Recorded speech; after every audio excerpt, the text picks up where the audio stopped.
حضرت لوط علیہ السلام حضرت ابراہیم علیہ السلام کے برادرزادہ تھے۔ ان کے والد کا نام ہاران تھا۔ حضرت لوط کا بچپن حضرت ابراہیم کے زیر سایہ گزرا اور ان کی نشوونما حضرت ابراہیم علیہ السلام کی آغوش تربیت کی رہین منت تھی۔ حضرت سارہ جو حضرت ابراہیم کی بیوی تھی، حضرت لوط کی بہن تھی۔ کیونکہ یہ دونوں بہن بھائی حضرت ابراہیم علیہ السلام پر سب سے پہلے ایمان لانے والے تھے، اس لیے ملت ابراہیمی کے پہلے مسلم اور اصحاب سابقون الاولین میں داخل ہوئے۔ اللہ تعالیٰ نے حضرت لوط علیہ السلام کو نبوت سے سرفراز کر کے قوم لوط کی طرف جانے کا حکم دیا تو حضرت لوط اس قوم کے مرکزی شہر سدوم میں آ کر ٹھہرے تو دیکھا کہ وہاں کے باشندے بدکاریوں میں اس قدر مبتلا تھے کہ الامان اور الحفیظ دنیا کی کوئی برائی ایسی نہ تھی جو ان میں موجود نہ ہو، اور کوئی خوبی ایسی نہ تھی جو ان میں پائی جاتی ہو۔ دنیا کے سرکش، بد اخلاق اور بد اتوار قوم کے دوسرے عیوب اور بدکاریوں کے علاوہ یہ قوم ایک خبیث عمل ہم جنس پرستی میں مبتلا تھی۔ چنانچہ اس قوم میں داخل ہونے کے بعد حضرت لوط نے دیکھا کہ اس قوم کے بڑے شہر 5 تھے۔ آپ نے ان کے مرکزی شہر سدوم میں قیام فرمایا اور ان کے حالات کا جائزہ لینے کے بعد اس قوم کو مناسبت کر کے فرمایا، کیا تم ایسا فحش کام کرتے ہو جو تم سے پہلے سارے جہاں میں کسی نے نہ کیا؟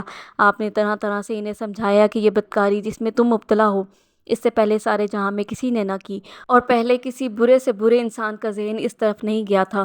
قوم لوط کے اس گناہ سے متعلق مشہور انبی خلیفۃ عبدالمالک نے ایک مرتبہ کہا کہ اگر قرآن مجید میں قوم لوط کے اس گھناؤنے فعل کا ذکر نہ ہوتا تو میں کبھی گمان بھی نہیں کر سکتا تھا کہ کوئی انسان ایسے کبھی فعل کا ارتکاب بھی کر سکتا ہے۔ حضرت لوط کی یہ قوم گویا گناہوں کا مجموعہ تھی۔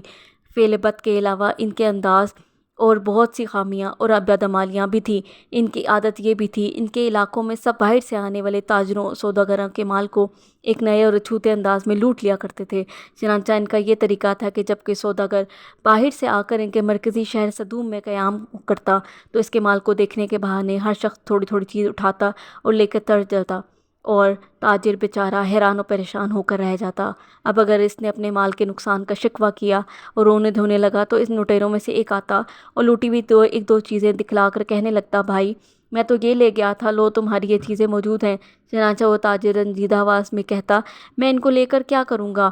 یہاں میرا سارا مال لٹ گیا، وہاں یہ بھی صحیح، جا تو اپنے پاس رکھ۔ جب یہ معاملہ ختم ہو جاتا تو دوسرا آتا اور وہ بھی اسی طرح کوئی معمولی سی چیز دکھا کر وہی کہتا جو پہلے نے کہا تھا، اور سوداگر رنج و غم میں مبتلا اور غصے میں اسے بھی لوٹا کر کہہ دیتا، اس طرح اس کا مال ہضم کر جاتے۔ حضرت لوط نے ان کو ان کی بے حیائیوں اور خباثتوں پہ ملامت کی اور شرافت اور طہارت کی زندگی بسر کرنے کی رغبت دلائی، اور اس نے خطابت، لطافت اور نرمی کے ساتھ جو ممکن طریقے سے سمجھانے کا طریقہ ہو سکتا تھا ان کو سمجھایا، اور نصیحت کی اور گزشتہ اقوام کی بدعمالیوں کے نتائج اور ثمرات بتا کر عبرت دلائی۔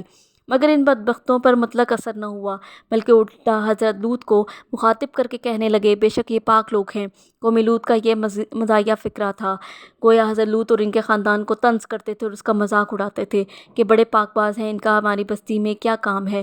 یہ ناصح و مشفق کی مریبانہ نصیحت سے غضب میں آ کر کہتے کہ اگر ہم ناپاک اور بے حیا ہیں اور بڑے پاک باز ہو تو ان کا ہماری بستی سے کیا واسطہ، ان کو یہاں سے نکال دو۔ قوم لوط سے متعلق ایک عجیب و غریب واقعہ یہ ہے کہ ایک بار حضرت ابراہیم اور حضرت سارہ نے اپنے غلام کو حضرت لوط کے علاقے کی طرف بھجوایا۔ وہ قوم لوط کے مرکزی شہر سدوم میں داخل ہوا۔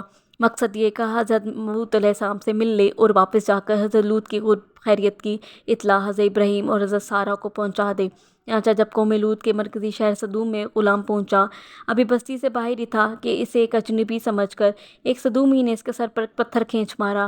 اس غلام کے سر سے خون جاری ہو گیا اور سر سرخ ہو گیا۔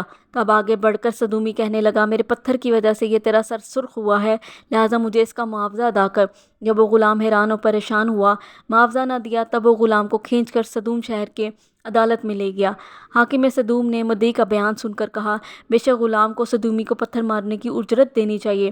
غلام یہ سن کر غصے میں آپے سے باہر ہو گیا، چنانچہ اس نے بھی ایک پتھر حاکم کے سر پر دے مارا اور کہنے لگا، میرے پتھر مارنے کی جو اجرت بنتی ہے وہ سدومی کو دے دینا۔ یہ کہہ کر وہ وہاں سے بھاگ گیا۔ حضرت لوط علیہ السلام کے سمجھانے کے باوجود جب ان کی قوم اپنی بری عادتوں سے باز نہ آئی، تب خدا نے اس قوم کو مبتلا عذاب کرنے کا فیصلہ کر لیا، اور یہ عذاب ان کی طرف حضرت ابراہیم علیہ السلام کی سمت سے آیا۔ حضرت ابراہیم علیہ السلام کی سمت سے قوم لوط کے لیے عذاب آنے کی تفصیل اس طرح ہے کہ اللہ تعالیٰ نے چند فرشتے ان کے پاس ان کی اولاد کی بشارت کے لیے بھیجے تھے کہ جو بڑھاپے میں حضرت لوط کے بہن حضرت سارہ کو حضرت ابراہیم علیہ السلام کے لیے بشارت تھے۔ یہ 3 فرشتے حضرت ابراہیم علیہ السلام کے گھر اللہ تعالیٰ نے مہمان اور انسانی شکل میں بھیجے، جو حضرت ابراہیم علیہ السلام کو اولاد کی بشارت دینے کے بعد قوم لوط کی طرف عذاب کی نشانی لے کر گئے تھے۔ حضرت لوط کی قوم کی طرف جانے کا مقصد ان کا قوم لوط پر عذاب طاری کرنا تھا، اور اللہ جس قوم کو عذاب میں پکڑتے ہیں اس پر ان کے عمل کے مطابق ہی عذاب مسلط فرماتے ہیں۔ اس موقع پر بھی اللہ تعالیٰ کے یہ فرشتے حسین لڑکوں کی شکل میں بھیجے۔ حضرت لوط کے گھر پہنچے تو ان کو انسانی شکل میں دیکھ کر اور مہمان دیکھ کر وہ سخت فکر مند اور غم میں مبتلا ہو گئے کہ مہمانوں کی مہمانداری نہ کی گئی تو یہ شان پیغمبری کے خلاف ہے۔ اگر ان کو مہمان بنایا جاتا تو اپنی قوم کی خباثت معلوم تھی، ان کو یہ خطرہ تھا کہ وہ مکان پر چڑھ آئیں گے اور ان مہمانوں کو اذیت پہنچائیں گے اور ان کی مدافعت نہ کر سکیں گے۔ دل میں کہنے لگے آج بڑی سخت مصیبت کا دن ہے۔ حضرت لوط علیہ السلام کی بیوی کافروں سے ملتی اور حضرت لوط کی مخالفت کرتی تھی۔ جب یہ محترم مہمان حسین لڑکوں کی شکل میں حضرت لوط کے گھر میں مقیم ہو گئے تو ان کی بیوی نے قوم کے اوباش لوگوں کو خبر کر دی کہ آج ہمارے گھر میں اس طرح کے مہمان آئے ہیں۔ حضرت لوط کے سابقہ اندیشہ سامنے آ گیا جس کا انہیں فکر و غم تھا، چنانچہ ان کی قوم کے افراد دوڑتے ہوئے ان کے پاس آئے۔ وہ پہلے سے ہی نامعقول حرکتیں کیا کرتے تھے، چنانچہ جب قوم لوط کے لوگ حضرت لوط کے گھر پر چڑھ دوڑے اور ان حسین مہمانوں کو آپ سے مانگا۔ اس موقع پر حضرت لوط بڑے تنگ ہوئے۔ حضرت لوط نے جب دیکھا کہ ان کی مدافعت مشکل ہے، ان کو شر سے باز رکھنے کے لیے فرمایا کہ تم اس شر اور فساد سے باز آ جاؤ تو میں اپنی لڑکیاں تمہارے سرداروں کے نکاح میں دے دوں گا۔ حضرت عبداللہ بن عباس سے نقل قول ہے کہ اس واقعے میں جب قوم لوط ان کے گھر پر چڑھ آئی تو حضرت لوط علیہ السلام نے اپنے گھر کا دروازہ بند کر لیا۔ فرشتے بھی مکان کے اندر تھے، چنانچہ لوگوں نے دیوار پھاند کر اندر گھسنے کی اور دروازہ توڑنے کی کوشش کی، اور جب فرشتوں نے حضرت لوط کا یہ اضطراب دیکھا تو حقیقت کھول دی اور کہہ دیا کہ آپ دروازہ کھول دیں، ہم ان کو عذاب کا مزہ چکھاتے ہیں۔ دروازہ کھلا تو اور بھاگنے لگے۔ جبرائیل امین نے اپنے پر کا اشارہ کیا تو وہاں جمع سب لوگ اندھے ہو گئے۔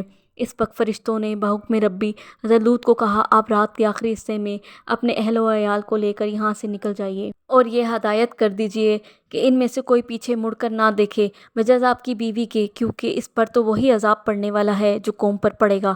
فرشتوں کے کہنے کا مطلب یہ تھا کہ آپ اپنی بیوی کو ساتھ نہ لیں، اور اس کا مطلب یہ بھی ہو سکتا ہے کہ بیوی ہونے کی حیثیت سے وہ آپ کے اہل میں داخل ہونے کے ساتھ چلے گی، مگر وہ آپ کے اس حکم پر عمل نہ کرے کہ جو آپ اپنے اہل و عیال کو دیں گے کہ کوئی مڑ کر نہ دیکھے۔